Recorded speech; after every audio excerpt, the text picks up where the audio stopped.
ગઢનો રાજવી સાહેબ વાહ ભાઈ વાહ.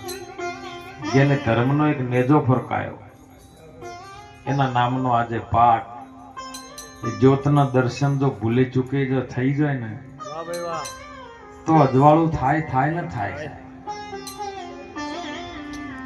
સમસ્ત રામદેવ પીર ભક્ત મંડળે મળી બધાનો સાથ સહકાર લઈ અને આજે ચંડીસરની ભૂમિકામાં આ મંડપ નીચે આપણે બધાને જે જ્યોતના દર્શન કરાય એ ભક્ત મંડળને તાળીઓથી વધાવતા વાહ વાહ. કરવું તો છે બધાને, પણ જો સુધી એકતાની શક્તિ ભેળી ના થાય ને ત્યાં સુધી મેળ આવે એવો નથી. આવા મહાપુરુષો, સંતો, શાસ્ત્રો, પુરાણ, ભાગવત, ઉપનિષદો બધાની અંદર એક જ વાત છુપાયેલી છે. એની અંદર મર્મ ઘણો છે. સુંદર સત્સંગની ધારા ચાલી સાહેબ, એની અંદર આપણે લક્ષ્ય રાખા તો મેળ આવે ન કે નથી આવે. જેને જેને આ વાત ઉપર, સંતોના શબ્દ ઉપર જેનું લક્ષ્ય આવ્યું, જે વસ્તુને પ્રાપ્ત કરવા માટે જેની અંદર જિજ્ઞાસા જાગૃત થઈ, એને આ દુનિયાની અંદર પ્રાપ્ત કર્યું જ છે. અમે તો હમણાં દલપતસિંહ સાહેબના ત્યાં પ્રસાદ લીધો ત્યારે વાત થઈ કે તમારે અત્યારે રાત્રે 12 વાગે ભજન પૂર્ણાવતી થાય ને 1 વાગે પછી હવ ઘેર જ બોલો તમને 6 કલાકનો તો આમ જાગરણ થાય ને. સવારે વહેલા તમારે ભેંસો દોવી હોય, ગાયો દોવી હોય, કોઈ જગાડે ખરું તમારે? કરશનભાઈ બોલો, ગમે એટલો ઉજાગરો હોય, ગમે એટલા થાચીને આયા હોય તો સવારે 5 વાગે આપમેળે તમે જાજી જો, ઉઠો ઉઠો, ભેંસો દોવાનું ને કે રહી જાઓ. બોલો આ જગાડવા વાળું કોણ છે? વાહ ભાઈ વાહ. કોનો કોઈ દાડે વિચાર કર્યો આપણે? મોડું થાય ને કે ડેરીએ દૂધ ભરાવાનું ટાઈમ સર ઉઠી જ જો, બોલો ગમે એટલો ઉજાગરો હોય તોય કોણ જગાડે છે? એ તમને એના પ્રત્યેનો જે મોહ પ્રેમ છે ને, એ પ્રેમ તમને જગાડે છે. વાહ ભાઈ વાહ. તમારી અંદર તાલાવેલી છે કે મારે દોવાનું છે, દોવાનું છે, એટલે એ અંદર ચાલુ જ છે શ્વાસે શ્વાસે. એવી લગ્ની કદાચ જો પરમાત્માના નામમાં લાગી જાય ને, તો કોઈના પાસે તમારે હાથ લોબો કરવાની જરૂર જ ના લેજો. જેસી હે પ્રીત કુટુંબ છે, એસી જો હરી છે હોય. હરીથી, પરમાત્માથી, જેને આપણને જીવન આપ્યું છે, આ સૃષ્ટિ પર આપણને લાવવા વાળો એ સદગુરુ પરમાત્મા છે. ગુરુ બ્રહ્મા છે, ગુરુ વિષ્ણુ છે, ગુરુ મહેશ છે. જે બધું છે ને બધું ગુરુમાં છે. ગુરુથી જ બધું બન્યું છે. અને ગુરુ જો આપણને જડી જાય, જ્યોત આપણને જડી જાય, તો આ જીવનમાં મોણોનો ફેરો આપણો ફોગટમાં ના જાય. જેના માટે તાલાવેલી કરવાની છે ને, એના માટે સાહેબ કઈક જાગજો. ગોરખનાથજીએ કીધું છે, જાગતા નરને સેવો તો મળે નિરંજન દેવો. તમે જાગતા નરને, કોણ જાગે છે કોણ સુવે છે ખબર તો પડવી જોઈએ ને આપણને. તો નુરત જાગે ને સુરત, નુરત સુવે ને સુરત જાગે. અને અમો ચેતન છે ચોકીદાર. હે સદગુરુ મારા ભજન છે બળવાન, વીરા મારા નામ છે નિર્વાણ. હવે જે નામ સુધી આપણને જવું છે, હમણાં સાખીમાં સુંદર વાત આવી હતી. પ્રથમ પેલા કોને સમરવા, કોને લેવા નામ, માતા પિતા ગુરુ આપણા, પછી લઈએ અલગ પુરુષના. અલગ પુરુષનું નામ શું છે સાહેબ? કોહડો લ્યો, સાખી જ બોલી કે લેવા અલગ પુરુષના નામ. તો અલગ તો પુરુષ છે, પછી એનું નામ શું છે? એમ કરશનભાઈ બેઠા તો કરશનભાઈ નું નામ છે ને, તો એ અલગ પુરુષ નું નામ શું છે? કેવી રીતનું લેવું? આ જુગતી જેને જડી ગઈ ને એનો બેડો પા.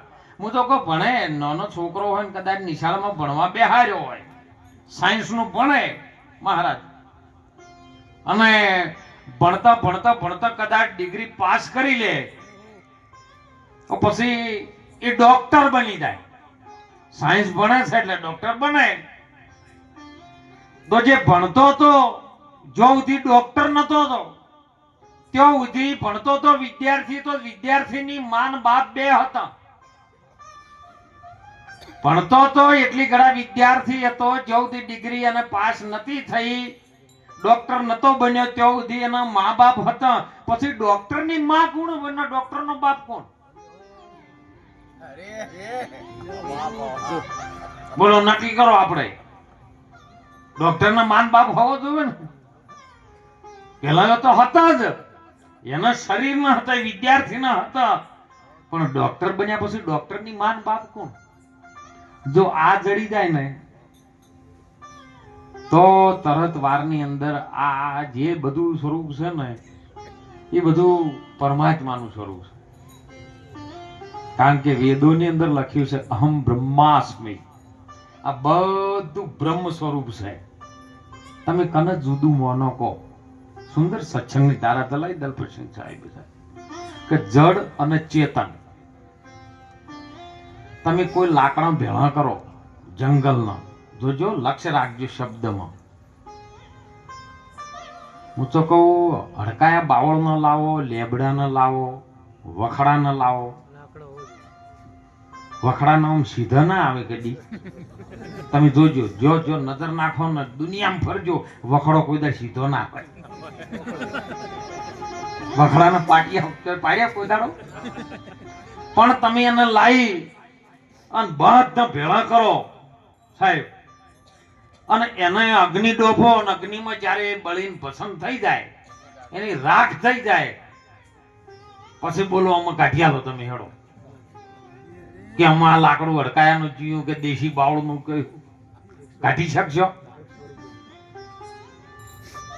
એમ ગુરુ મહારાજની જે જ્ઞાન અગ્નિ છે ને એની અંદર તમારા જે પણ દેહ ભાવનું, નાતીનું, જાતિનું, મારાનું, તારાનું, મૂસાનું, નેતાનું, કાળાનું, ધોળાનું, મારું તારું, આ બધું જ્ઞાન અગ્નિમાં બળીને ભસ્મ થઈ જાય. કેવલ તમારા સ્વરૂપનું ત્યાં કણ જ્ઞાન થાય, ત્યાં કણ કશું રહેતું જ નહીં. તમે કના જોડે વાત કરો? એ કશું છે જ નહીં. એના જે સ્વરૂપમાં હલન ચલન નથી, આવન જાવન નથી, જન્મ મરણ નથી, કાળું ધોળું, નાતી જાતિ કોઈ છે જ નહીં. તમે કના જોડે ઝઘડા કરો? બસ આ ગુરુ મહારાજ આપણને જેમ છે ને એમ સમજ આવે, પણ સમજવા બેહવા માટે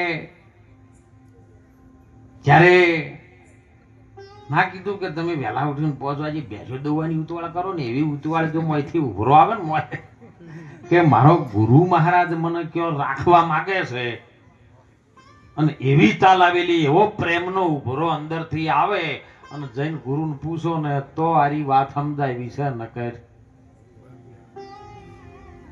આવડું મોટું ભજન કર્યું, ગરધણીએ ખર્ચા કર્યા હોય, અને જો ભૂલે ચૂકે કોકને વાણી બોલવામાં ના આલી તો હવે તમે મળજો ને એને પૂછજો વાર. ભજનમાં રાતે ચંડીસર ગયા હતા, પણ ભજનમાં કોઈ ઠા ના. એટલે તને વાણી બોલવા ના આલ્યું એમાં ભજન વાળાને ખોટા માનવાના હતા? હે, આટલું બધું ચંડીસર ના ભક્તોએ ખર્ચો કર્યો, આનંદ થયો, પણ તને બોલવા ના મળ્યું હતું, આખા ભજન ને નાબૂદ કરી નાખે, કોઈ ઠાર નતો. સમજવાનું છે સાહેબ, સમજ છે ને બહુ ગહેરી છે. સમજ આવી જાય તો એને જીરાવી કાઠી છે, જીરવી જોણો તેને પચાવી કાઠી છે. અને જો ગુરુ મહારાજનો શબ્દ જીવનમાં જેને જેને અડ્યો ને સાહેબ, હમણાં વાત કરી કે અવિચળ પદ તો ધ્રુવને આપ્યું, દાસ પોતાનો જોણી, સંધ્યા સમય દૈતને સંહાર્યો, વાલે મારે નૂર વધારી, આ તો વાગે ભડાકા. અવિચળ પદ જેને સાહેબ વિચળ ન બની શકે એવું અવિચળ પદ જેને ધ્રુવને આપી દીધું પરમાત્માએ, નરસિંહ સ્વરૂપ ધારણ કરીને ભક્ત પહેલા જ પરણાયો. જેને જેને જ્યારે જ્યારે પોકાર કર્યો ને ત્યારે ત્યારે એવા સ્વરૂપમાં આવ્યો છે સાહેબ. હરિને ભજતા હજી કોઈની નથી જતી લાજ મેં જોણી, પણ જેની સુરતા લાજી સોમળિયાની સાથ આ તો વદે વેદ ને પસે વાણી વાણી વેદ ને વાણી થી પરદતો રહે સાહેબ એવું સ્વરૂપ ગુરુ મહારાજ આપણને બતાવી દે. પણ ક્યારે લાગે ખબર? બે જણા હતા ને મારા જેવા અને તપ કરવા માટે બેહી ગયા કે ભગવાન નારાયણને પ્રસન્ન કરવા છે, ભક્તિ કરવી છે, તપ કરવું છે. ભગવાન નારાયણ ક્યારે પ્રસન્ન થાય? બેઠા સાહેબ તપ કરવા માટે 1 વર્ષ 2 વર્ષ કરતા કરતા કરતા 50 60 70 વર્ષ થઈ ગયા પણ ભગવાન ના મળ્યા. સપનું ના આવ્યું કે ભગવાન મને સપનામાં મળ્યા. અમારા જગુબેન કે બાપુ મને ભગવાનનો સપનો બહુ આવે અને દિવ્ય સપનું જોવે એને જ દિવ્ય સપનું આવે ને. જેનું લક્ષ્ય એમાં લાગ્યું હોય એને જ સપનું આવે સાહેબ. એમાં 70 વર્ષ સુધી બે જણા બેહી રહ્યા પડીએ ભગવાન જેવા છે ભૂલથી આમ દર્શન આલે એવું સપનું ના આવ્યું. અને એવામાં 70 વર્ષે નારદજી તો થઈને નીકળ્યા. નારાયણ નારાયણ કરીને ઉભા રહ્યા એટલે જોયું પેલા ઉભા થઈ અને નારાયણને પ્રણામ કર્યા કે હે પ્રભુ, તમે તો 3 લોકમાં ફરવા વાળા નારદ છો, તમે મહાન પુરુષ છો, ભગવાન છો. તમે તો ભગવાનમાં દરબારમાં વૈકુંઠમાં કૈલાશમાં બ્રહ્મપુરીમાં જ્યારે જો તાણ જો ના આવો તમને કોઈ રોકે નહીં. તો અમારો એક સંદેશો તમે ના લેતા જો ભગવાન પાસે. 70 વર્ષ થઈ ગયા છે પણ અમને ખોટું સપનું આવતું નહીં હોય ભગવાનનું. સદગુરુની દયા વિના સપનામાં ન આવે સત્સંગ, પણ કૃપા થાય ગુરુદેવની તો પછી ચડે ભક્તિમાં. અમને સપનું ભગવાનનું કેમ આવતું નહીં તમે કહેજો ને. આટલો સંદેશો તમે નારાયણપુરીમાં જતા હોય વૈકુંઠમાં અને ભગવાન નારાયણને કહેજો કે અમને હીરા ક્યારે મળશે. નારદ મુનિ કે ભાઈ સંદેશો લઈ જવાની ફરજ મારી છે, હું તો ટપાલી છું. એમ અમે બધા ટપાલીઓ જ છીએ, અમે કોઈ સંત નહીં થાય, ટપાલીઓ જ છે ભગવાનના નામના. નારદજી કે હું જવાબ વળતે લેતા છે. તેઓ ગયા ભગવાનની વૈકુંઠ નગરીમાં બધા દેવી દેવતાઓ બેઠા છે, ભગવાન બેઠા છે. અને જો તેઓ જઈને બધા હતા ને ચૂપચાપ બેઠેલા જ હતા. પણ નારદજીએ જઈને ભગવાનને પ્રશ્ન કર્યો. આ તો કોઈ પ્રશ્ન કરે તો જ જવાબ આવે ને ન આવે. એટલે ભગવાન નારદજીએ પ્રશ્ન કર્યો કે હે પ્રભુ, એક સંદેશો લઈને આવ્યો છું, કૃપા કરો ને મારા નાથ. બોલો. હું જ્યારે આવતો તો વૈકુંઠમાં ત્યારે 2 સાધુ સંન્યાસીઓ તપ કરવા માટે બેઠેલા છે અને એમને મને સંદેશો આપ્યો છે કે તમે ભગવાન પાસે જો છો તો તમે ભગવાન નારાયણને કહેજો કે અમને ક્યારે મળશે. આ તપ કરતા કરતા 70 80 વર્ષ થઈ ગયા છે પણ અમને સપનું નથી આવ્યું, તો ભગવાન અમને ક્યારે મળશે એ તો કહો. એટલો જવાબ લેતા આવજો ને. એટલે ભગવાન નારાયણને નારદજીને કીધું કે જવાબ આકરો છે હો નારદ. એટલે નારદ કે આકરો હોય કે પોચો હોય મારે શું લેવાય, મારે તો આલી જ દેવાનું છે ને, મારે રાખવાનું શું છે. પ્રશ્ન છે પેલો ને જવાબ તમારે આલવાનો છે. હું તો વચ્ચે ટપાલી, મારે શું ટપાલીમાં ગમે એટલું લાશેલું હોય, ટપાલી ગામમાં ટપાલ ફેરવવા આવે કે ભાઈ પેલા હગાના તો અમુક વ્યક્તિ મરી ગયું છે, તો બોલો ટપાલી વચ્ચે ટપાલી રોવે પેલો રોવે? ટપાલી બધા રોવે ખરો? એ તો ટપાલી આલી છૂટો. નારદજી કે મારે તમારો જવાબ આલવાનો છે, મારી એના જ દેવાનો, મારે કોઈ લેવા દેવા જ નહીં. પણ તમે જવાબ તો આલો, કાઠો હોય તો કાઠો. ભગવાન નારાયણે કીધું કે જે ઝાડની નીચે જે બેઠા છે ને, હે જે ઉત્તર દિશામાં મુખ રાખીને તપ કરવા બેઠા છે એને હું એટલા વર્ષો નીકળી જાય ને, એ ઝાડ નીચે બેઠા એ પત્તાના જેટલા દિવસો ગણો એટલા વર્ષો છે. જે ઝાડ નીચે બેઠા છે એ પત્તાના વર્ષો નીકળી જાય, એ પત્તા છે એટલા વર્ષો નીકળી જાય ત્યારે દર્શન આપી. અને જે પૂર્વ દિશામાં મુખ કરીને બેઠા છે એને એટલા યુગ જતા રહે તાણે હું દર્શન આપવાનો છું. નારદજી કે કોઈ વાંધો નહીં, આ જવાબ હું 2 જણાને આપી દઈશ. નારદજી ત્યાંથી વૈકુંઠમાંથી નીકળીને સાહેબ જ્યારે મૃત્યુ લોકમાં આયા, 2 જણા બેઠા હતા. એક જણો નીચે બેઠો તો પૂછ્યું, બાપુ અમારો જવાબ લાયા? હા લાયો છો.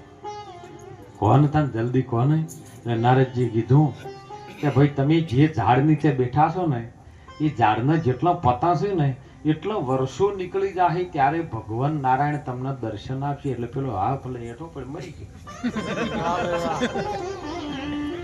વાહ. વબલીના ઝાડ નીચે બેઠો જાય. બોલો ખટાશ જાય ખરી? આવે પાર આવે. મરી ગયો તરત. નારદજી ફસાણા કે મારું બુટું અને એક જવાબ આલ્યો ખાલી વર્ષોનો ને પેલો તો યુગોની વાત છે.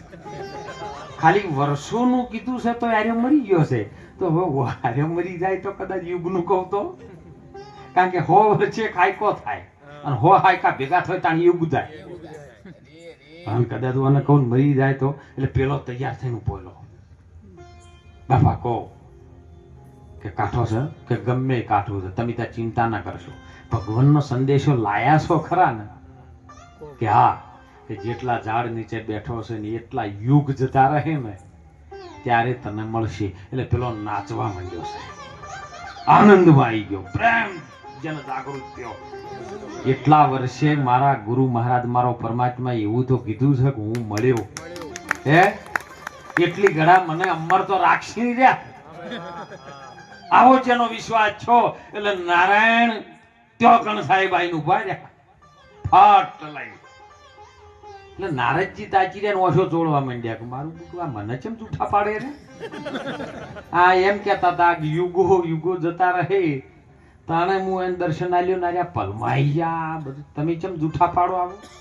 એટલે ત્યારે ભગવાન નારાયણ બોલ્યા છે કે જો આનો અતૂટ વિશ્વાસ એની અંદર જાગૃત થયેલી જે પ્રેમ શક્તિ અને જે પૂર્ણ પ્રેમ જેની અંદર જાગૃત થાય ને એને હું વાર કરતો યુગો યુગ જેટલા છે એ બધા બળી નાશ થઈ જાય છે. પલવારમાં દર્શન આપું છું. વાહ ભાઈ વાહ. આપણે તો ઘણી વાર બે વાણી બોલીને ઉભા થઈને બાર 4 વાટા મારીને આવે. આવી રીતે ભગવાન મળશે હે? 3 કલાક તમે ટકર ના ઝાલી કહો અને પાછા વાણી બોલવા વાળા હોય ઈર્યા જ જોય વાટ જોઈ રહ્યા વાણી બોલી રહ્યા એટલે ઉપડ્યા ને સત્સંગ ચાલુ કરી નીકળ્યા બચ્યા નહીં. બોલો આમ ભગવાન આવે ખરો કૃષ્ણભાઈ? બાપો ધણી ના આવે સાહેબ, એક શિગોતરું ના આવે. શું વાત કરો બાપા ધણી ની જો વાત કરી તો અખંડ નેદા વાળો છે. અતૂટ વિશ્વાસ જેનું મન ડગે નહીં પાનભાઈ. વાહ ભાઈ વાહ. મેરું ડગે જેના મન ન ડગે પાનભાઈ ભલે ને ભાગી પડે બ્રહ્માંડ વિપત્તિ આવે ને જો વરસી ના જાય એ હરિજન ભક્તિ કર્યાના પ્રમાણ. પરમાત્માને પ્રાપ્ત કરવો પડશે. અંદરથી પ્રેમ શક્તિ જ્યારે પ્રાપ્ત કરશો ને તમે એક આસન ઉપર તપ કરી શકો છો તો પરમાત્મા વાર નથી સાહેબ તમને લગાડે. અને એટલે આજે મળવાનો યોગ આપણને મળ્યો છે. વાત ચાલતી હતી કે સાહેબ બધે એ વિદ્યાર્થીની માં ને બાપ હોય પણ ડોક્ટરની માં કોણ અને ડોક્ટરનો બાપ કોણ? તો ડોક્ટરી અંદરથી ભણ્યો છે રહ્યો, એને માં બાપ શીખવાડવા આયા એ અંદરથી જેની યોગ માયાથી ભણ્યો છે. એ યોગ માયા એ ભગવાન કૃષ્ણજી ગીતામાં કહે છે હે અર્જુન આ બધું મેં મારી યોગ માયાથી રચ્યું છે. અને યોગની માયા જેને જોણી જાય ને એ સર્જન કરે અને એ એના માન બાપ હાચો ગોતી લે ત્યારે સાહેબ ડોક્ટરની માન બાપ બની જાય. પિંડ બ્રહ્માંડ થી પરસે સદગુરુજીનો દેશ. આવો બતાવું તમને એ દેશ તો નથી માયાનો જરાય.